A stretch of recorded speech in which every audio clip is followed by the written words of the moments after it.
Welcome back to new blog. আছি কিন্তু সকালে ভালো আছে, আমিও খুব ভালো আছি। গরমে তো বেশ ভালো আছি বলছি, কিন্তু অতটাও আমি ভালো নেই সিরিয়াসলি। আগের দিন যে বললাম পড়ে যাচ্ছিলাম, তারপর থেকে না আমার একটা ঘুমের রোগ লেগেছে। অতিরিক্ত ঘুমাচ্ছি, কেন ঘুমাচ্ছি জানি না, বাট আমি না এতটা পরিমাণে ঘুমাই না, কিন্তু প্রচুর ঘুমাচ্ছি। আজকে চিকেন আর ভাত করা আছে, মানে ভাতের মানে চালটা ভিজিয়ে রাখা আছে, ভাতটা করে নেবো।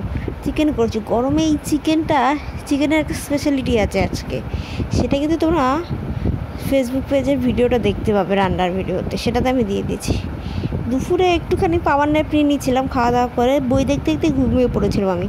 ভূতপুরি দেখতে দেখতে বইটার পুরোপুরি দেখা হয়নি, মাঝখানে যে গল্পটা সেটা আমি আর বুঝতে পারিনি। যাই হোক, বাট আমি সেটা পরে দেখে নেবো কখনো।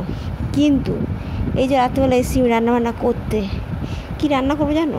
শুধুমাত্র চিকেনটা গরম করব কয়েকটা কাঁচা লঙ্কা দিয়ে, আর করব এদিকে প্যাকেটটাও ফেলা হয়নি, মানে রাখা হয়নি ডাস্টবিনের ওদিকে। মানে আমি মাঝে সাথে এত ল্যাদ খাচ্ছি আজকাল, কী আর বলবো।